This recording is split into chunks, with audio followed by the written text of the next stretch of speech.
ವೈಕುಂಠ ಏಕಾದಶಿ ಎಂದರೆ ಶ್ರೀಮನ್ನಾರಾಯಣನು ಯೋಗ ನಿದ್ರೆಯಿಂದ ಏಳುವ ದಿನ.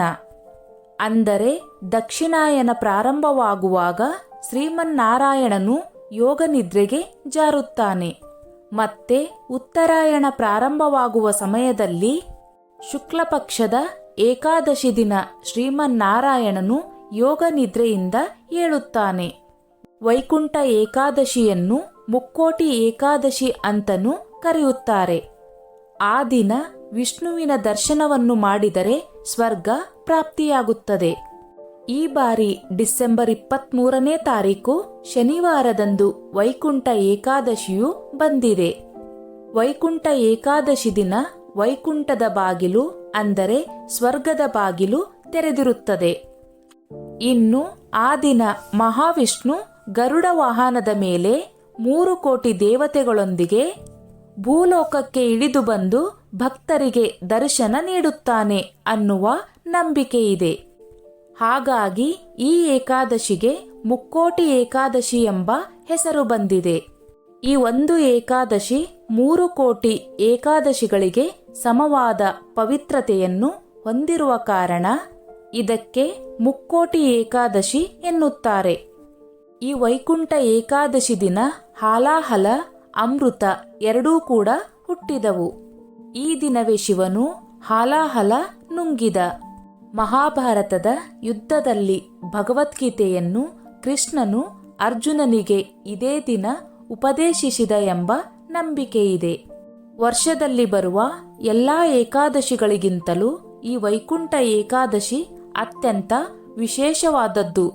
ವೈಕುಂಠ ಏಕಾದಶಿ ಒಂದು ದಿನ ಉಪವಾಸವಿದ್ದರೆ ಉಳಿದ 23 ಏಕಾದಶಿಗಳಲ್ಲಿ ಉಪವಾಸ ಮಾಡಿದ್ದಕ್ಕೆ ಸಮನಾಗುತ್ತದೆ. ವೈಕುಂಠ ಏಕಾದಶಿಯ ದಿನ ವಿಷ್ಣು ಬಾಗಿಲು ಅಂದರೆ ಸ್ವರ್ಗದ ಬಾಗಿಲು ತೆರೆದಿರುವ ದಿನ. ಹಾಗಾಗಿ ಆ ದಿನ ಉಪವಾಸವಿದ್ದು ಶ್ರೀಮನ್ನಾರಾಯಣ ಅಥವಾ ವಿಷ್ಣುವಿನ ದೇವಸ್ಥಾನಕ್ಕೆ ಹೋಗಿ ದೇವರ ದರ್ಶನ ಪಡೆಯಬೇಕು. ವೈಕುಂಠ ಏಕಾದಶಿಯ ದಿನ ಎಲ್ಲ ವಿಷ್ಣು ದೇವಸ್ಥಾನ ಅಥವಾ ವೆಂಕಟೇಶ್ವರ ಸ್ವಾಮಿಯ ದೇವಸ್ಥಾನಗಳಲ್ಲಿ ವಿಶೇಷವಾಗಿ ಉತ್ತರ ದಿಕ್ಕಿನಲ್ಲಿ ವೈಕುಂಠ ದ್ವಾರವನ್ನು ನಿರ್ಮಿಸಿರುತ್ತಾರೆ. ನಾವು ಆ ವೈಕುಂಠ ದ್ವಾರದ ಕೆಳಗೆ ಹೋಗಿ ಬಂದರೆ ಮೋಕ್ಷ ಸಿಗುವುದು ಮತ್ತೆ ಸ್ವರ್ಗ ಪ್ರಾಪ್ತಿಯಾಗುವುದು. ವೈಕುಂಠ ಏಕಾದಶಿಯ ದಿನದಂದು ಉಪವಾಸವಿರಬೇಕು. ಮುರ ಎಂಬ ರಾಕ್ಷಸನು ವಿಷ್ಣುವಿನಿಂದ ತಪ್ಪಿಸಿಕೊಂಡು ಅಕ್ಕಿಯಲ್ಲಿ ಅಡಗಿ ಕುಳಿತಿರುತ್ತಾನೆ.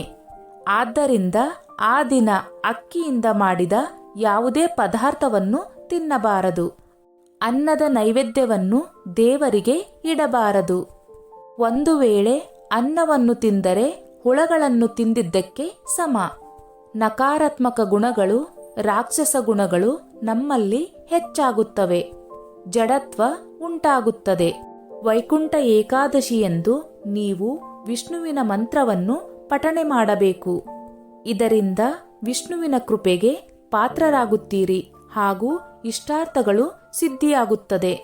ನೀವು ವೈಕುಂಠ ಏಕಾದಶಿಯ ದಿನ ಹಳದಿ ಬಟ್ಟೆಯನ್ನು ಧರಿಸುವುದು ಒಳ್ಳೆಯದು ಎಂದು ಹೇಳಲಾಗುತ್ತದೆ.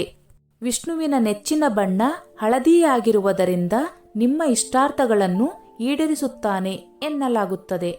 ದೇವರಿಗೆ ಹಳದಿ ಹೂವಿನ ಜೊತೆ ತುಳಸಿಯನ್ನು ಸಹ ವಿಷ್ಣುವಿಗೆ ಅರ್ಪಣೆ ಮಾಡಬೇಕು. ಹಾಗೆಯೇ ಪಂಚಾಮೃತ ಅಭಿಷೇಕವನ್ನು ಸಹ ಮಾಡುವುದರಿಂದ ಬಹಳ ಒಳ್ಳೆಯದಾಗುತ್ತದೆ ಎನ್ನುವ ನಂಬಿಕೆಯಿದೆ.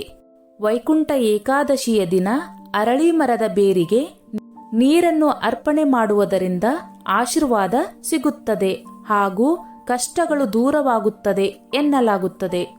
ಶ್ರೀಹರಿ ವಿಷ್ಣು ಅರಳಿ ಮರದಲ್ಲಿ ನೆಲೆಸಿರುತ್ತಾರೆ ಎನ್ನುವ ನಂಬಿಕೆಯಿದೆ. ವೈಕುಂಠ ಏಕಾದಶಿಯಂದು ನೀವು ಹಳದಿ ವಸ್ತುಗಳನ್ನು ದಾನ ಮಾಡುವುದು ಉತ್ತಮ. ಈ ದಿನ ಹಳದಿ ಬೇಳೆಕಾಳುಗಳು, ಹಳದಿ ಬಟ್ಟೆ, ಹಳದಿ ಹೂವು ಹೀಗೆ ಒಟ್ಟಾರೆ ಹಳದಿ ಬಣ್ಣದ ವಸ್ತುಗಳನ್ನು ದಾನ ಮಾಡಿದರೆ ಅದೃಷ್ಟ ಸಿಗುತ್ತದೆ. ಮುರ ಎಂದರೆ ರಾಜಸಿಕ ಮತ್ತು ತಾಮಸಿಕ ಗುಣಗಳಿಗೆ ಪ್ರತೀಕ. ಅವುಗಳನ್ನು ವೈಕುಂಠ ಏಕಾದಶಿಯ ದಿನದಂದು ಉಪವಾಸವಿರುವುದರ ಮೂಲಕ ಜಯಿಸುವುದರ ಮೂಲಕ ಮುಕ್ತಿಗೆ ಮಾರ್ಗ ದೊರೆಯುತ್ತದೆ. ಚಿಕ್ಕ ಮಕ್ಕಳು ಅಂದರೆ 5 ವರ್ಷದಿಂದ ಕೆಳಗೆ ಇರುವ ಮಕ್ಕಳು ವೈಕುಂಠ ಏಕಾದಶಿ ಆಚರಣೆ ಮಾಡಬಾರದು. 80ರಿಂದ 85 ವರ್ಷದ ಮೇಲೆ ಇರುವವರು ಕೂಡ ಮಾಡಬಾರದು.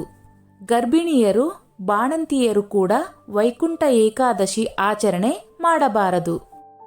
ಸ್ನೇಹಿತರೆ, ಈ ನನ್ನ ಮಾಹಿತಿ ನಿಮಗೆ ಇಷ್ಟವಾಗಿದ್ದಲ್ಲಿ ದಯವಿಟ್ಟು ಶೇರ್ ಮಾಡಿ, ಲೈಕ್ ಮಾಡಿ ಮತ್ತು ಸಬ್ಸ್ಕ್ರೈಬ್ ಮಾಡಿ.